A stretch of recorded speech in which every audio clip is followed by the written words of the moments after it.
নমস্কার বন্ধুরা, WB pharmacy YouTube চ্যানেলে আপনাদের সকলকে আবারও স্বাগতম জানাই। আপনারা এই স্ক্রিনে যে ছবিটা দেখতে পাচ্ছেন এটা হচ্ছে Paschimbanga joint entrance examination board, অর্থাৎ West Bengal joint entrance examination board, সেটা হচ্ছে WBJEE শর্ট ফর্মে বলা হয়। এই বোর্ড কিন্তু বিভিন্ন কোর্সের পরীক্ষা কন্ডাক্ট করে থাকে। আপনারা অনেক ছাত্রছাত্রীরা আছেন যারা উচ্চ মাধ্যমিক পাশ করার পর মেডিকেল লাইনে ডাক্তারি প্রফেশনটা বাদ দিয়ে আরও বিভিন্ন মেডিকেল কোর্স রয়েছে, সেগুলো করতে চান। হয়তো আপনারা জানেন অনেকে অজানা থাকতে পারে। এই জেন পাস ইউজি 2024 অর্থাৎ এই যে লেখাটা দেখতে পাচ্ছেন এখানে, এই পরীক্ষাটা যদি আপনারা দিয়ে থাকেন, এই পরীক্ষাটার মধ্যে আপনারা যদি নির্দিষ্ট একটা র্যাঙ্ক করতে পারেন, তাহলে আপনারা সরকারি এবং বেসরকারি উভয় সংস্থাতে কাউন্সেলিংয়ের মাধ্যমে পড়াশোনার সুযোগ পেতে পারেন।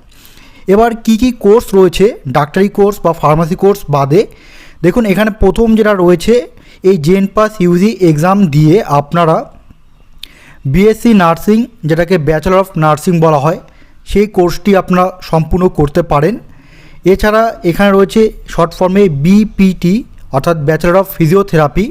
আপনারা প্রত্যেকে জানেন যে ফিজিওথেরাপি কথার মানে কি, বা যে সমস্ত ফিজিওথেরাপিস্টরা হয়ে থাকেন তারা বিভিন্ন রোগীর ব্যায়ামের মাধ্যমে রোগীর বিভিন্ন শারীরিক সমস্যাকে দূর করার চেষ্টা করেন এবং অন্যান্য রয়েছে। একটু আগে যেটা বললাম বিএসসি নার্সিং, যেটা ব্যাচেলর অফ নার্সিং, নার্স যারা থাকেন এখানে মেল ফিমেল উভয় ক্যান্ডিডেট অ্যাপ্লাই করতে পারেন।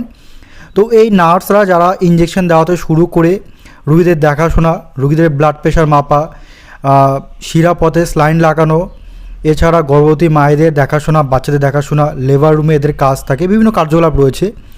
তারপর দেখুন বন্ধুরা, 3 নম্বরে যে কোর্সটা রয়েছে বিএমএলটি বলা হয়, শর্ট ফর্মে বিএমএলটি, যার সম্পূর্ণ নাম হচ্ছে bachelor of medical laboratory technology. এটা কিন্তু ডিএমএলটি হয়ে থাকে, ডিপ্লোমা হয়ে থাকে, কিন্তু এটা ব্যাচেলার ডিগ্রি অর্থাৎ গ্র্যাজুয়েশন কিন্তু আপনাদের সম্পূর্ণ হবে। এছাড়া রয়েছে বিএসসি সিসিটি অর্থাৎ ক্রিটিক্যাল কেয়ার টেকনোলজি। ইমার্জেন্সি সিচুয়েশনে এই সমস্ত টেকনোলজিস্টরা বিভিন্ন পরিষেবা দিয়ে থাকেন। বিএসসিটা আপনারা করতে পারেন, আমি শর্টকাটে শুধু আপনাদের একটু ধারণা দিচ্ছি।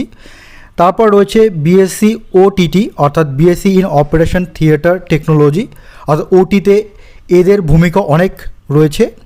তারপর কিন্তু রয়েছে বিএসসি পিটি, বিএসসি মানে ব্যাচেলর অফ সায়েন্স, যেটা কমপ্লিট হবে, সেটা কিসে, পারফিউশন টেকনোলজিতে। এটা কিন্তু কোর্সটা আপনারা করতে পারেন। এই প্রত্যেকটা কোর্স যেগুলো বলছি সবগুলো কিন্তু প্রচুর চাহিদা রয়েছে মেডিকেল লাইনে বর্তমান যুগে। বিএসসি পিএ রয়েছে অর্থাৎ ফিজিশিয়ান অ্যাসিস্ট্যান্ট রয়েছে। এছাড়া 8 নম্বরে আপনারা দেখতে পারবেন বিএসসি এমএমবি রয়েছে অর্থাৎ মেডিকেল মাইক্রোবায়োলজি। বিভিন্ন রোগ শনাক্ত করার জন্য যে পরীক্ষাগুলো করা হয়ে থাকে, এই ডিপার্টমেন্টে যারা ভর্তি হবেন তারা কিন্তু বিভিন্ন সরকারি এবং বেসরকারি বিভিন্ন নার্সিংহোম রয়েছে, সরকারি হাসপাতাল রয়েছে, এদের কিন্তু প্রচুর চাহিদা রয়েছে এবং স্যালারিও কিন্তু খুবই ভালো।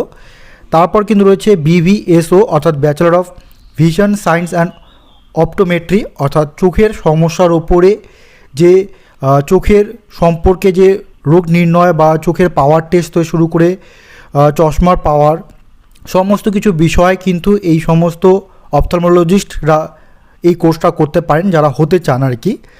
এবং তারপর হচ্ছে BHA bachelor in hospital administration. তারপর কিন্তু রয়েছে 11 নম্বরে BOT কথা মানে হচ্ছে ব্যাচেলর অফ অকুপেশনাল থেরাপি।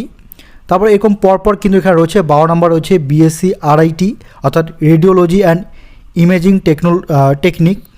এখানে কিন্তু রেডিওলজিস্টরা অর্থাৎ USG আলট্রাসোনোগ্রাফি যে করা হয় সেক্ষেত্রে কিন্তু এদের ভূমিকা থাকে।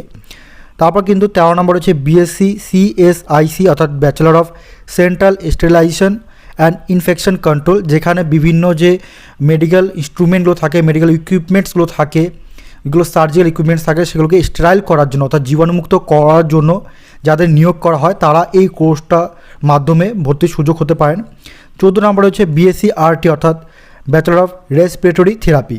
এই সমস্ত কোর্সগুলো যেগুলো রয়েছে এই কোর্সগুলোতে ভর্তি হওয়ার জন্য আপনাকে কিন্তু যে পরীক্ষাটা দিতে হবে সেটা কিন্তু জেন পাস undergraduate UG undergraduate 2024 এই পরীক্ষাটা দিতে হবে।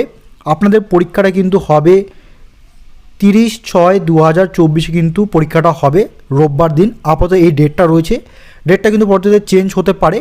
এবং এই পরীক্ষার জন্য আপনাদের বসার জন্য যে অনলাইনে রেজিস্ট্রেশন করতে হবে সেটা কিন্তু অলরেডি শুরু হয়ে গেছে মার্চ মাসের 22 তারিখ থেকে, শুক্রবার থেকে, এবং এপ্রিল মাসের 22 তারিখ অবধি কিন্তু, সোমবার অবধি কিন্তু ফর্ম ফিল আপ চলবে। তো আপনারা যারা ইচ্ছুক তারা আবেদন করতে পারবেন। এবং এই আবেদন করার জন্য এই যে লিঙ্কটা, মেন অফিসিয়াল ওয়েবসাইটের লিঙ্কটা, সেটা কিন্তু আমি ভিডিও ডিসক্রিপশনে দিয়ে দেবো। এখানে কিন্তু আপনারা ইনফরমেশন বুলেটিন যে ফরম্যাটটা রয়েছে, পিডিএফটা রয়েছে, সেটা কিন্তু ডাউনলোড করে নেবেন। সেখানে কিন্তু আপনারা প্রত্যেকটা কোর্সের যে কোয়ালিফিকেশান এবং বয়স সেটা কিন্তু জানতে পারবেন। আপনারা প্রত্যেকে নিজেরাই কিন্তু সেটা ডাউনলোড করে আমি ভিডিও ডিসক্রিপশানে দিয়ে দেবো। আপনারা প্রত্যেকে খুব মনোযোগ সহকারে পড়ে এবং খুব সুন্দরভাবে কিন্তু অনলাইনে আবেদন করতে পারবেন। তারপর যদি আপনাদের কোনো জানার থাকে, কিছু কোয়ারিজ থাকে, আপনারা অবশ্যই আমাকে কমেন্টের মাধ্যমে জানাতে পারেন। আমি চেষ্টা করবো আপনাদের যথাসাধ্য উত্তর দিয়ে জানানোর।